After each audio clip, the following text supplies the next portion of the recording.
آپ کھڑے رہیں، بیٹھیں اٹھیں یا کھڑے ہو کر ادھر دیکھیں ادھر دیکھیں، جیب میں ہاتھ ڈالیں، کھجائیں، جو مرضی کریں، کر سکتے ہیں۔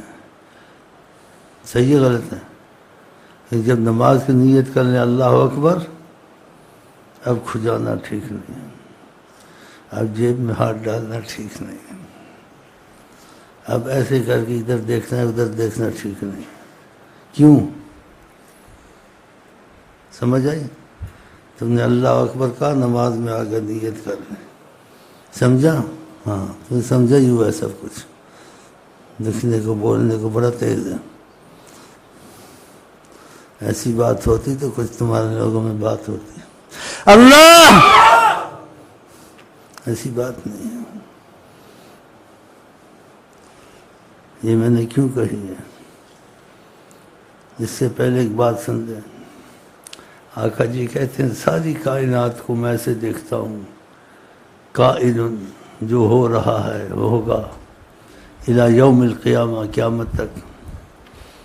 فرماتے ہیں زبان پاک سے، ایسے دیکھتا ہوں، اتنا قریب دیکھتا ہوں، آقا جی کہتے ہیں جیسے فرماتے میرا ہاتھ میرے قریب ہے، آقا جی کہتے ہیں ہر ایک کا ہاتھ کتنا قریب ہے، ایسے کہ میرا ہاتھ کیسے قریب ہے، کہ کفی، میرے جو کف ہے، ہاتھ ہے، ایسے تم میرے سامنے ہو۔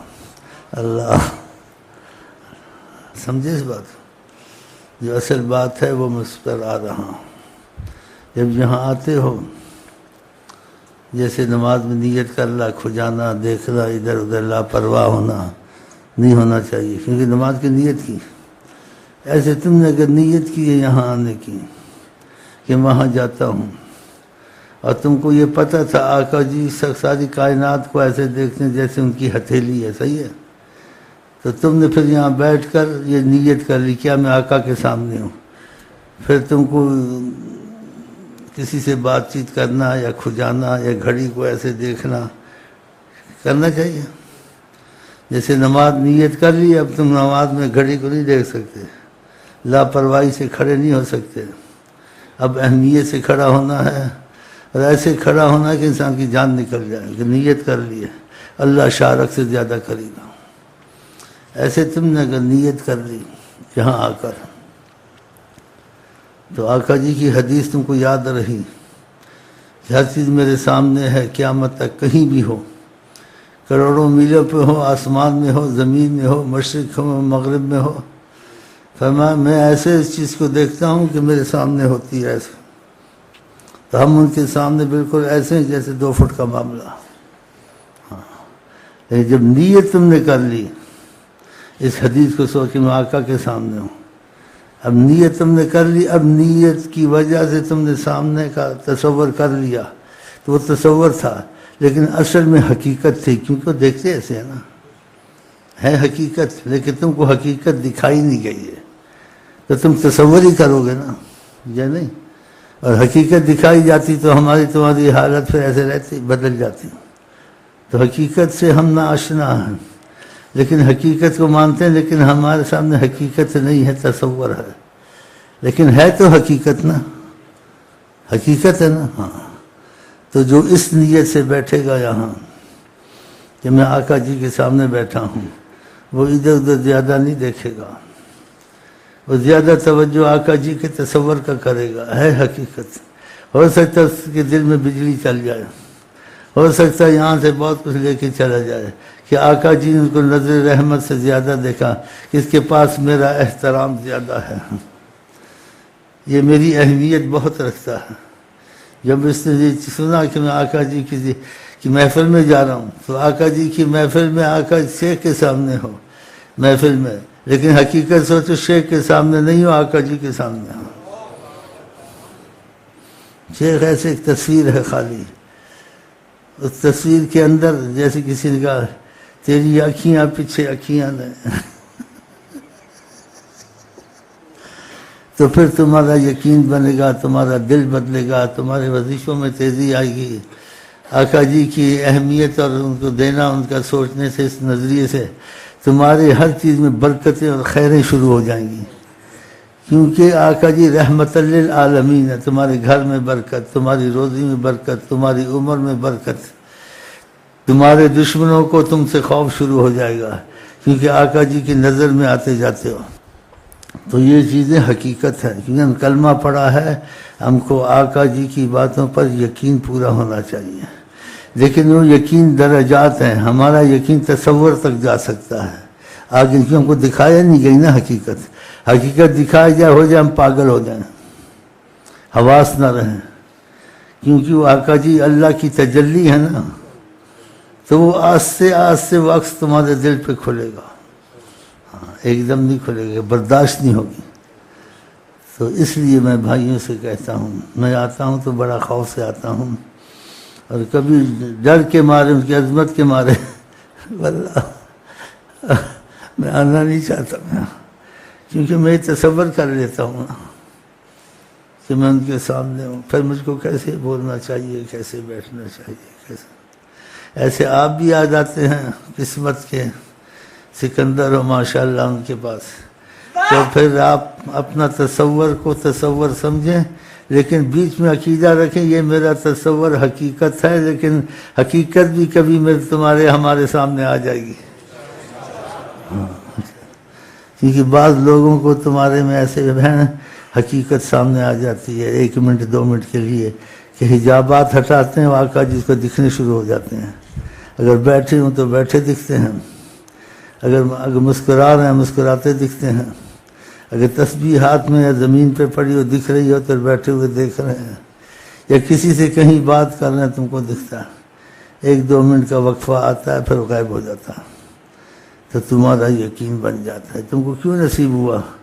تمہارے ادب کی وجہ سے، ان کی احترام زیادہ کرنے کی وجہ سے تم پر کچھ حقیقت دکھائی گئی، دیکھو وہ ہیں. اور اس چیز کو دل سے ماننا چاہیے کہ آقا جی نے خود کہا ہے ہر چیز میرے سامنے ایسے ہے جیسے میں اپنی ہتھیلی کو دیکھتا ہوں. اس لیے وہ فاصلہ جو ہوتا ہے جن پر حقیقت کھلتی ہے 2-2.5 فٹ کا ہوتا ہے، بس اتنا. ان کی آنکھیں دکھتی ہیں، ان کی آنکھیں میں لال تار جن میں لال تار ہے باریک سی، وہ دکھتی ہے. لیکن انسان جیسے یعنی دیکھتا بھی نہیں، بھی دیکھتا، ادب سے بیٹھنا پڑتا ہے، ایسے نہیں کرنا پڑتا، تو ایسے وہ جیسے دکھ جاتی ہے.